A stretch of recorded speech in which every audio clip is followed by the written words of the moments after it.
Hello everybody, my name is Eric D. Johnson, also known as BrightShine.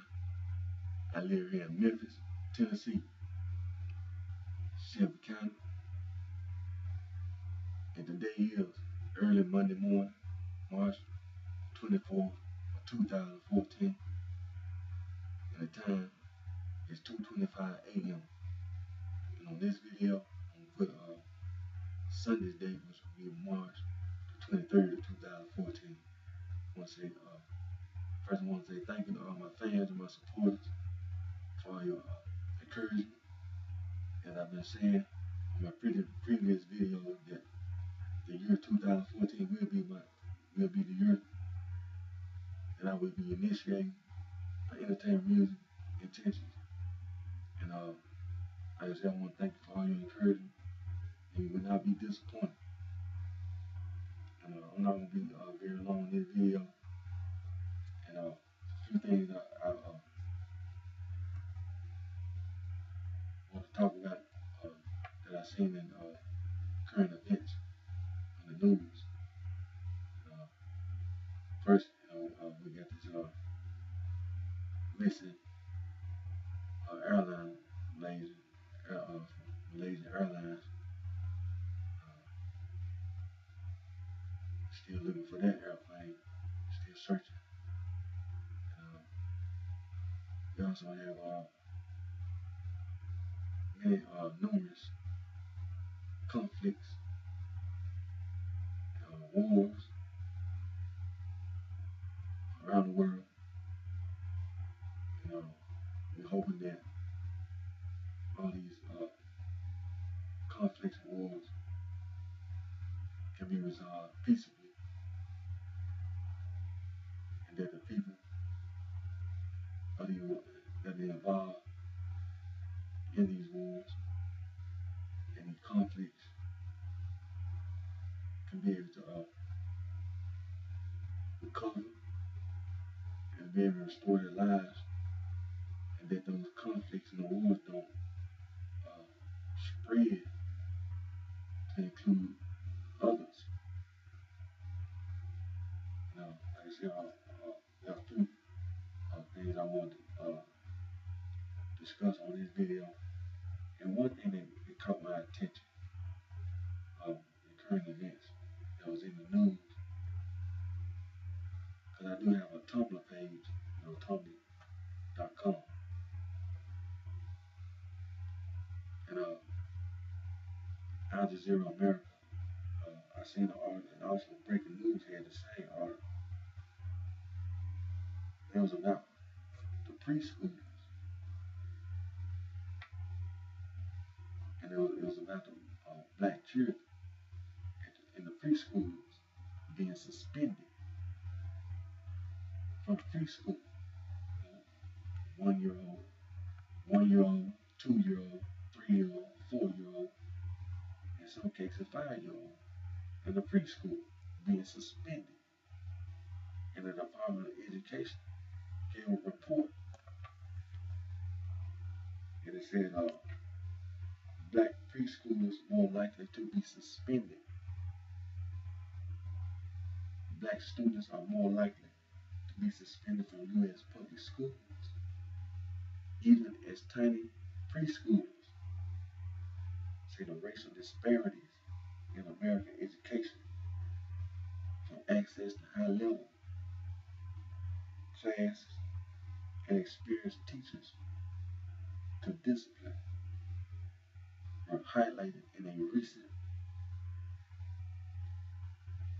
report released this past Friday, by the Education Department. Civil rights only. That's the United States. That's federal. It said the suspension and disparities begin at the earliest grades. And said black children represent about 18% of children enrolled in preschool programs in school, but almost half of the students were suspended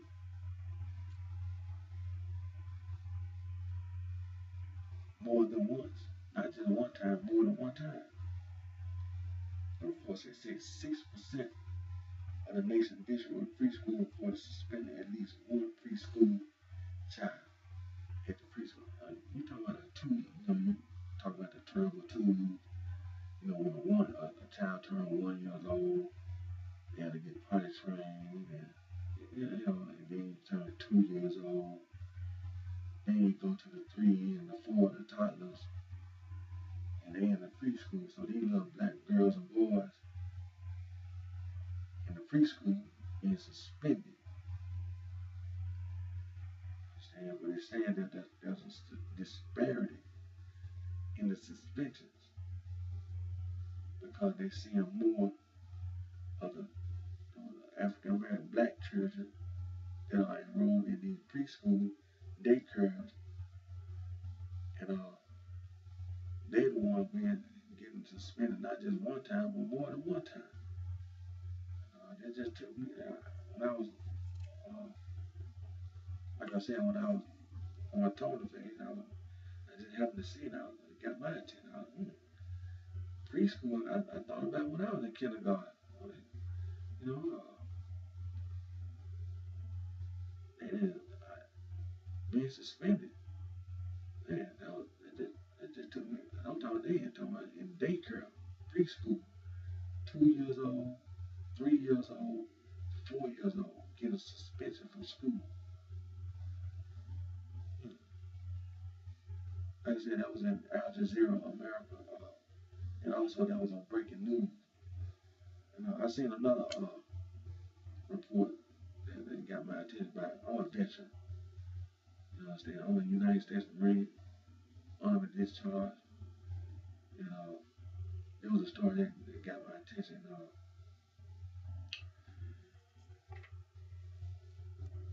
It was on Human Rights Watch. Human Rights Watch. It was a report about this African American black man. He was a veteran, United States Marine, and he was also mentally ill.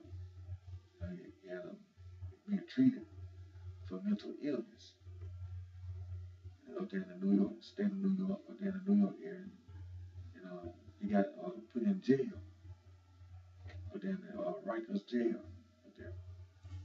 And it says that he's 56 years old, and his name is, he was homeless also. He was a homeless man. Understand? But it said he was arrested for trespassing. He was a mentally ill man who was arrested for trespassing.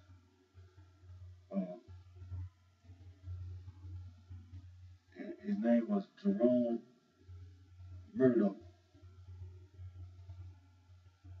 And he found trespassing in the stairwell of a Harlem housing project.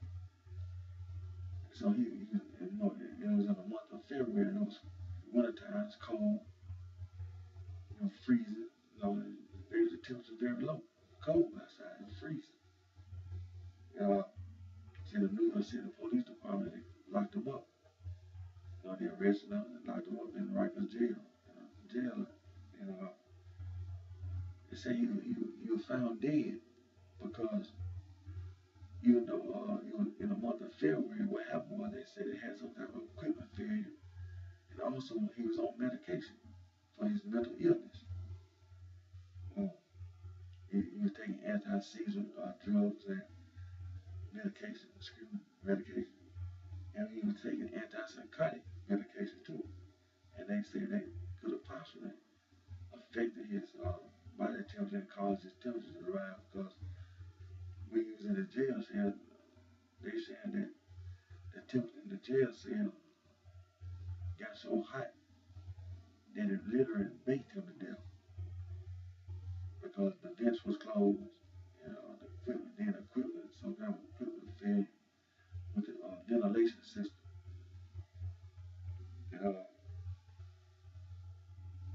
And it was possibly contributed, not gonna say that it was the cause, but could have been a contributing factor to his death. Like I say, he's a veteran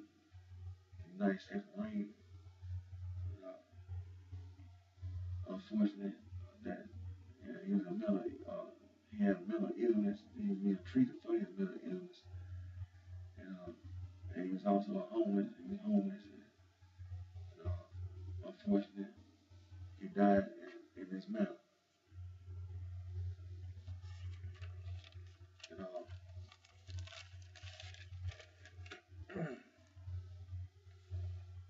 also, also this week, uh, like I said, I'm a veteran. I'm a discharged United States Marine Corps, and this week it was reported in breaking news, also other news, because I also seen the same news report in the NAACP on their website on Facebook, and breaking news reported that President Obama awarded Medals of Honor to 24 minority veterans. If I'm mistaken, I think they were honored. They were all honored. United States honored, and it was because of discrimination that these 24 veterans were not awarded the Medal of Honor when they supposed to be awarded the Medal of Honor. Now, it says that of the 24 veterans that President Obama awarded the Medal of Honor, only 3 are alive today. Only 3 are alive. Only 3. And 10 of those 24, they never made it home. 10 of those 10, their bodies never came back. And, like I said, this week, President Obama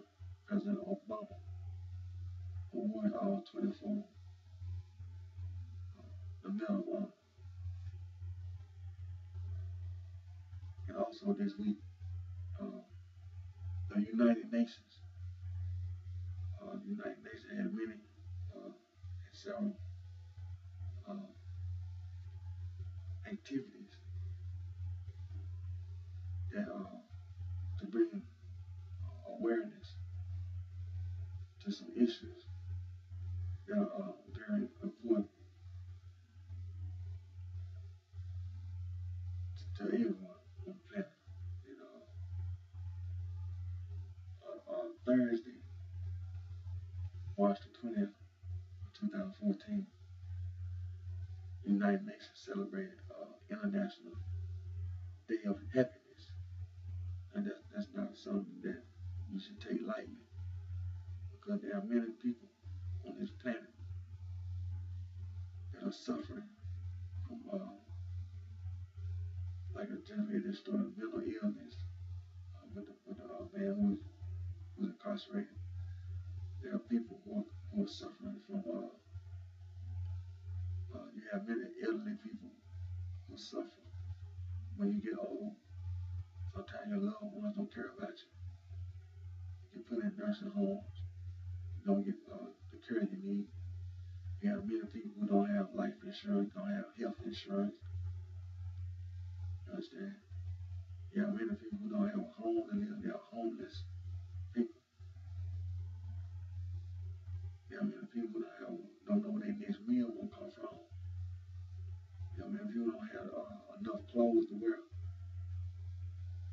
And we know there are many wars on this planet. There was a war going on in Syria. We know the situation has been on the news recently about the Russians and over there in Ukraine. You understand? You have problems down in Venezuela. You have problems in Colombia. You have wars all over the continent of Africa. So when you say celebrating International Day of Happiness, there are a lot of people on this planet that are not happy. A lot of people are not happy. All the nations of the world and the United Nations want to celebrate International Day of Happiness. And that was this Thursday, this past Thursday. And then on Friday, March the 21st, 2014, the United Nations uh, celebrated the International Day for the elimination of racial discrimination. As the United Nations want to do this. So Friday, this past Friday, the United Nations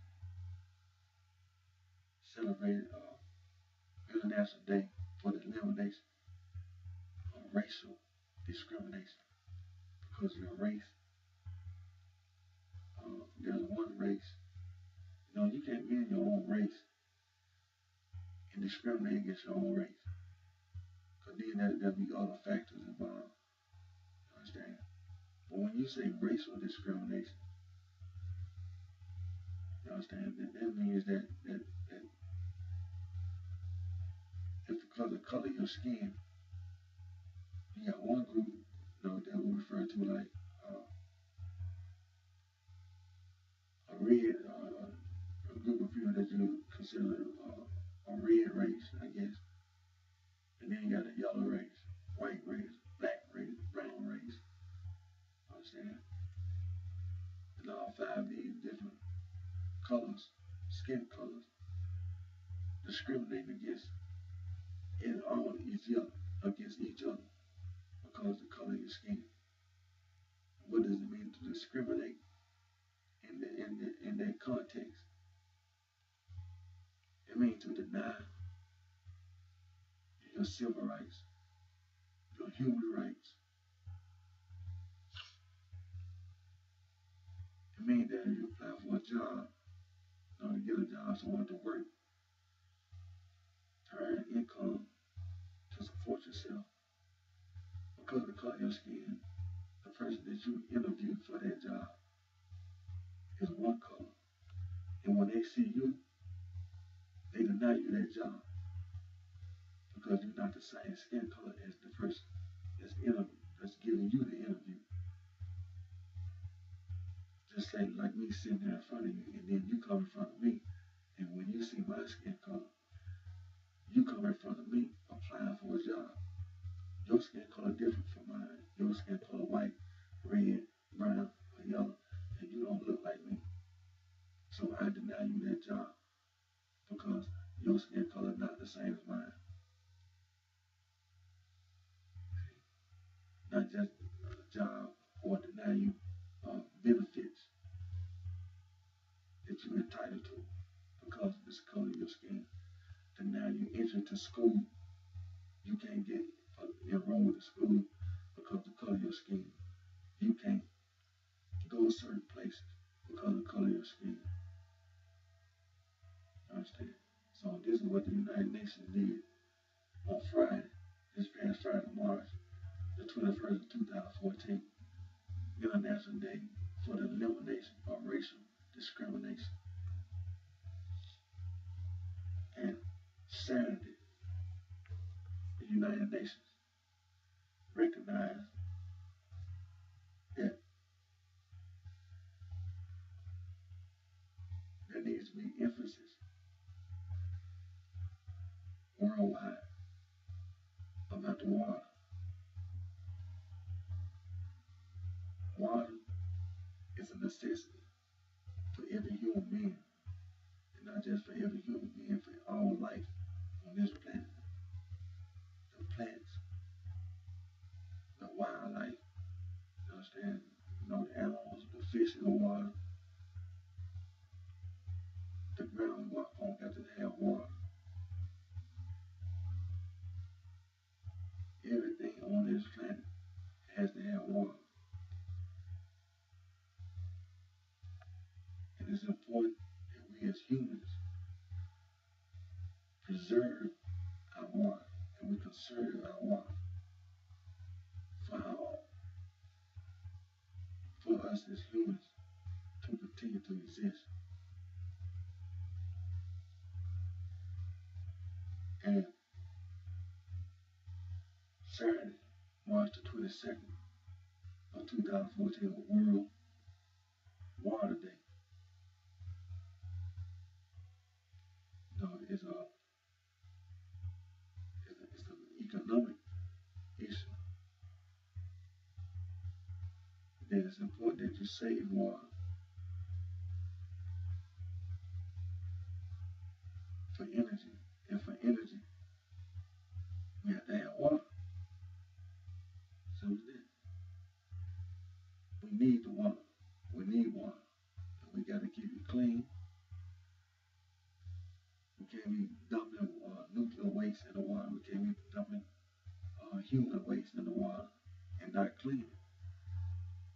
And we know we use toilets and things of that nature. We take a bath. What do? We do have a way to clean the water. So we need to clean our water. And then we need to have a means of disposal of waste.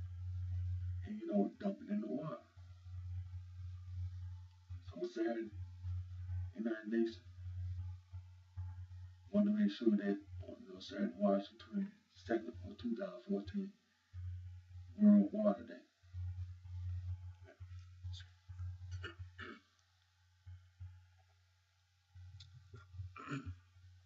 Excuse me.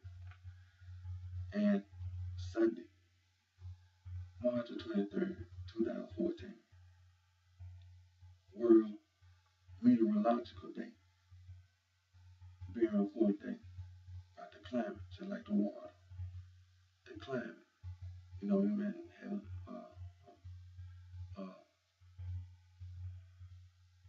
not just about the ozone, but all the environment. We need to conserve our planet's resources. We need to make sure that the resources that we have, just like when you go drilling for oil, when you drill for oil, you leave waste. That waste must be cleaned up. And when you was mining for that oil, you drilling for that oil, you was releasing emissions into the atmosphere. And those emissions that were released into the atmosphere caused a negative effect on the climate. So we need to understand that when we are seeking renewable resources, we need to make sure that we are very conscious of our environment. And that's very important. We need to make sure that we are not destroying our planet. We need to make sure that we have a way of making sure that we continue to live on this planet and have a healthy way of living by conserving and being conscious of our climate. And today is Monday, March the 24th, 2014, and also United Nations on the recognized day is World TB Day, tuberculosis. There are many people affected by tuberculosis around the world. It's a curable disease, from what I understand. And we need to make sure that those that are affected by this disease get the treatment that they need, because TB is one of those diseases that can be spread to others. So we need to get it under control and make sure that if anyone has been infected with TB, with tuberculosis, that we get them treated as soon as possible. As soon as possible. Like I said, I'm not going to be too much long. There was just a few things I want to talk about on the video now. In my previous video, we was talking about, we was having this conversation about the traditional African cultures and customs, and we would continue, we would get into, like when you say, uh, black man, white man, yellow man, brown man, red man, white man, you understand? You say female and male. When you say things out your mouth, there's uh, something that we need to make sure we don't get confused about, like we was talking about skin color. And different regions of the world, various places on the planet, people have been migrating, moving around for many years. And then there are people, once they move around, then they settle in one place. And then when they settle in that place, there were people that were around them who may look different, may smell different. You understand? There were differences, many different. They look different, not just male or female, but like skin color, their hair texture, height, weight, and but then before you even deal with differences, you got to deal with the similarities. You understand? Sometimes we get so caught up in talking about differences that we don't talk about the similarities. When you when you see someone in a group that's similar, if you had the same skin color, but then you had that male and female. Understand? You have male. They see a male see another male, and a female see another female. But then you have the males and the females who see each other. See? So we having this conversation. We're not talking over nobody, not talking beneath anybody. We're having a talk about traditional African cultures and customs. And just like during this time of year, it's supposed to be coming into the spring season. And when your mind tells you that you're hot, and when your mind tells you that you're cold, you know, saying your mind, your body has a way of talking when you're thirsty, when you're hungry. See, these are things that we're going to deal with continually about African, the traditional African cultures and customs. In the very near future, the format, it's not going to always be this way. Things are not going to always be done the way it's being done now. In the very near future, I'm going to pretend to have conversations about traditional African custom and culture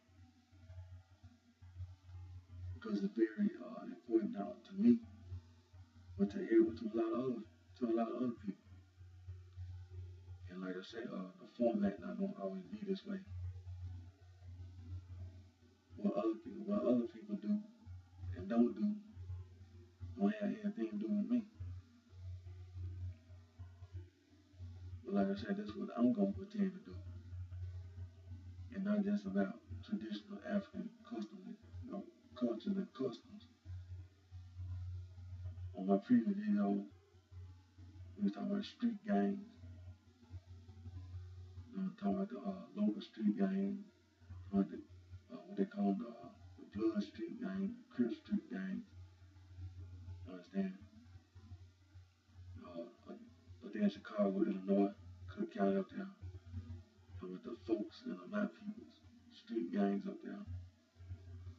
See, that's a format that I'm going to continue to have in the very near future. Not going to always be the way it's being done now. But like I said, you're not talking to me. You're talking to yourself.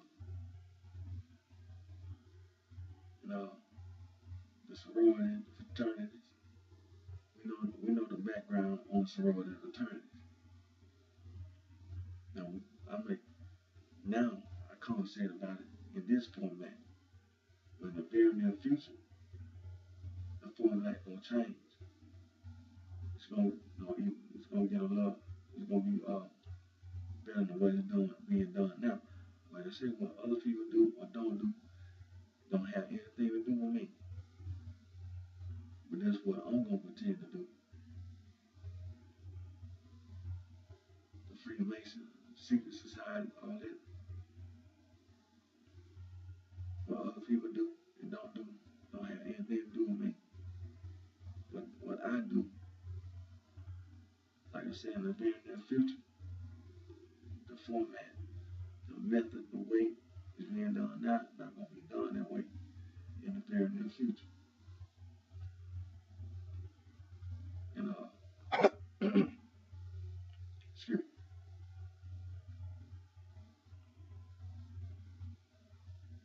like I said, no, be too much long. Like I say, this being the year 2014, my entertainment music intention been initiated, and before June 2014, and not,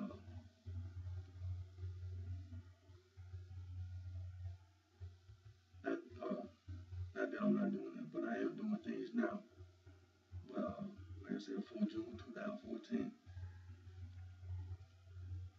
it's not gonna be me just saying I'm gonna do this. It's things that I'm gonna be actually being did and being done and still being and doing. And the video that seeing now is gonna be some more, but it's gonna be me actually doing what I said I was gonna do. So I have no doubt. I don't want none of my fans, my supporters have any doubt about my entertainment musical intentions in 2014. And I'm finna end this video. It's almost 3 o'clock. And like I say, my name is Eric D. Johnson, also known as BrightShine. I live here in Memphis, Tennessee, Shelby County. Again, I want to thank all my fans and my support for your continued encouragement and your support. And you won't be disappointed. Until my next video, you take care of yourself.